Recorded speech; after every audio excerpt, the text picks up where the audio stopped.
Պարոն Կարապետյան, հիմա եթե եկաք իշխանության,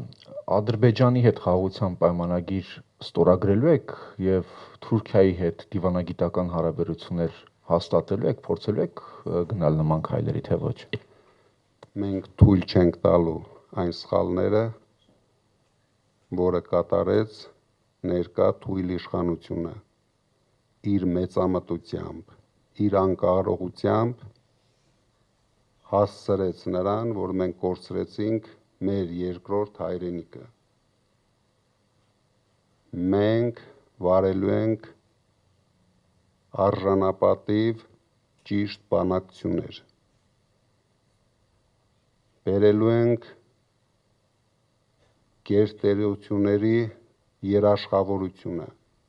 որովհետև ես վստահ եմ, Հայաստանի նման պետությունը չունենալով լուրջ երաշխավորություն, դառնալու ենք, ինչպես ասեցի, գործիք Ալիևի ձեռքերում։ Դրա համար այդ ուղղությամբ մենք վարելու ենք ճիշտ քաղաքականություն, լավ հարաբերություններ ենք ստեղծելու գերտերությունների հետ, տարածաշրջանային բոլոր երկրների հետ եւ ունենալու ենք արժանապատիվ երկարատև խաղաղություն։ Շնորհակալություն, գործընկերներ, եթե խնդրեմ։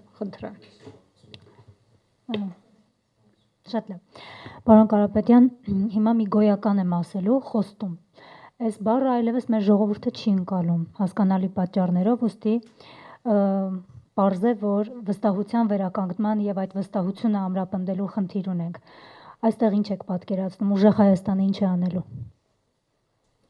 Դրա համար հենց առաջի օրից մենք խուսափել ենք խոստում բառից։ Մենք ասում ենք, մենք երաշխավորում ենք, որովհետև ես գտնում եմ քաղաքական դաշտում միայն մեր ուժը կարող է այդպիսի հայտարարություններ անել, հաշվի առնելով մեր հնարավորությունները։